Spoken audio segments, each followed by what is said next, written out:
समाजशास्त्रीय साहित्य में समुदाय समुदाय भी मूल अवधारणा है समाजशास्त्र की। समुदाय यह सामान्य भाषा में प्रचलित शब्द है जिसका प्रयोग कई बार जाति विशेष, धर्म विशेष या संप्रदाय विशेष के लोगों के समूह के लिए किया जाता है, जैसे ब्राह्मण समुदाय, ईसाई समुदाय, हिंदू समुदाय, सिख समुदाय, जैन समुदाय आदि। परंतु समाजशास्त्र में समुदाय शब्द का प्रयोग इन अर्थों में नहीं किया गया है।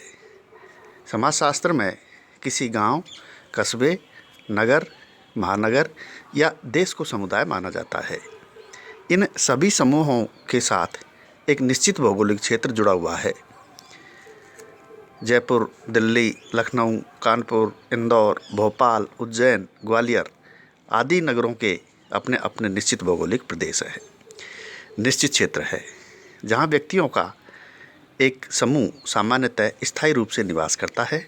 कोई भी गांव, प्रांत और देश अपने आप में एक समुदाय है। समुदाय एक क्षेत्रीय अवधारणा है। प्रत्येक समुदाय में कुछ लोग निवास करते हैं, अपना संपूर्ण जीवन जीते हैं, किसी एक या कुछ उद्देश्यों की पूर्ति के लिए नहीं, बल्कि जीवन के सभी उद्देश्यों की पूर्ति के लिए। अपनी सब प्रकार की आवश्यकताओं को पूरा करने के लिए समुदाय सामान्यतः अपने आप में आत्मनिर्भर होता है। अपने सदस्यों की विभिन्न आवश्यकताओं को पूरा करने में समर्थ होता है। समुदाय में व्यक्ति अपने विभिन्न उद्देश्यों की पूर्ति के लिए रहता है। व्यक्ति के जीवन के सभी क्रियाकलाप समुदाय में ही होते हैं, इसलिए समुदाय को संपूर्णता का क्षेत्र कहा गया है। समुदाय का अर्थ एवं परिभाषा।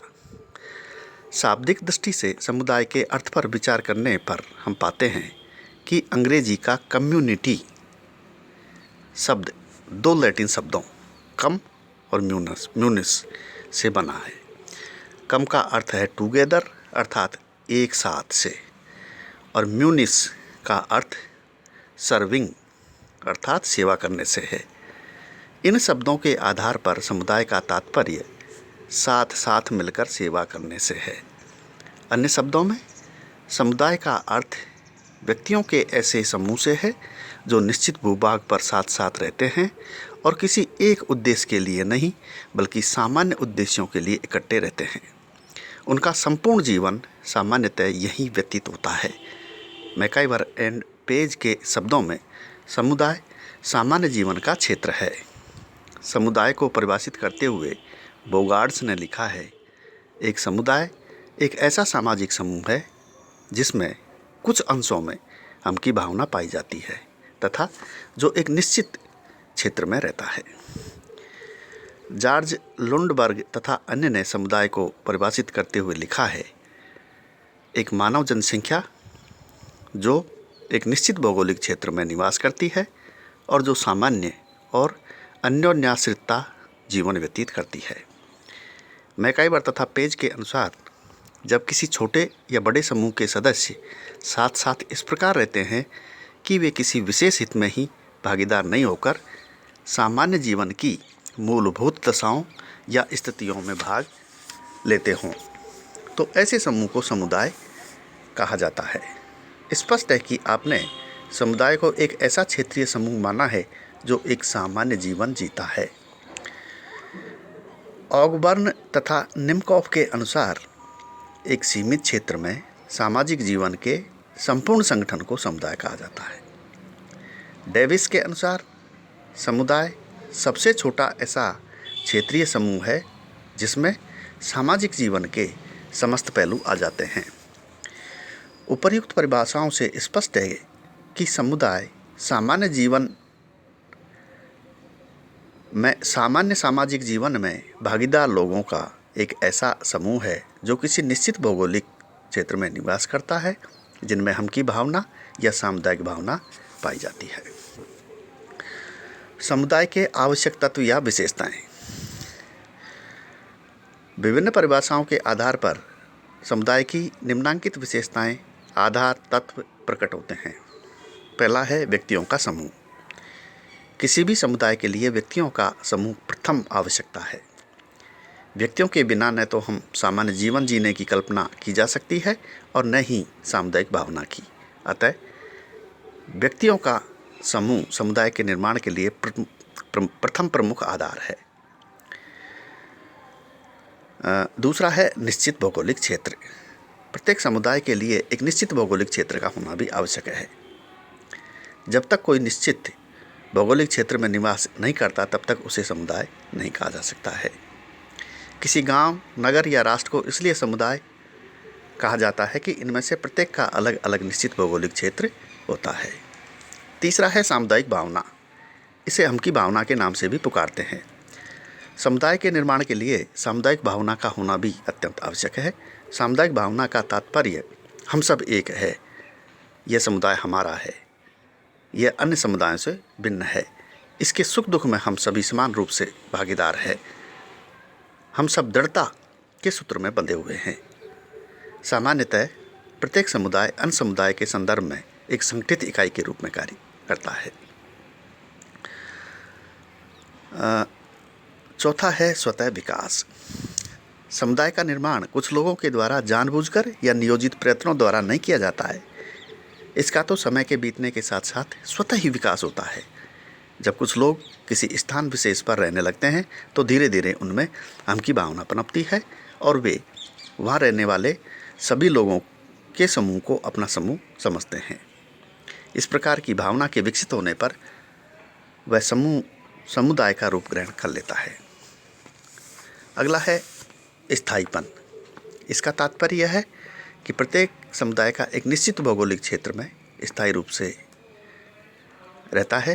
किसी भी अस्थायी समूह जैसे भीड़, श्रोता समूह या खानाबदोश झुंड को समुदाय नहीं माना जाता, क्योंकि इनके साथ भौगोलिक क्षेत्र स्थायी रूप से जुड़ा हुआ नहीं होता। विशिष्ट नाम।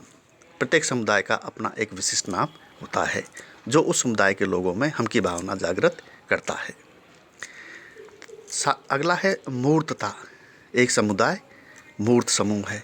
इसका कारण यह है कि निश्चित भूभाग में बसे एक समूह के रूप में इसे देख सकते हैं, इसलिए ये एक मूर्तता है। व्यापक उद्देश्य।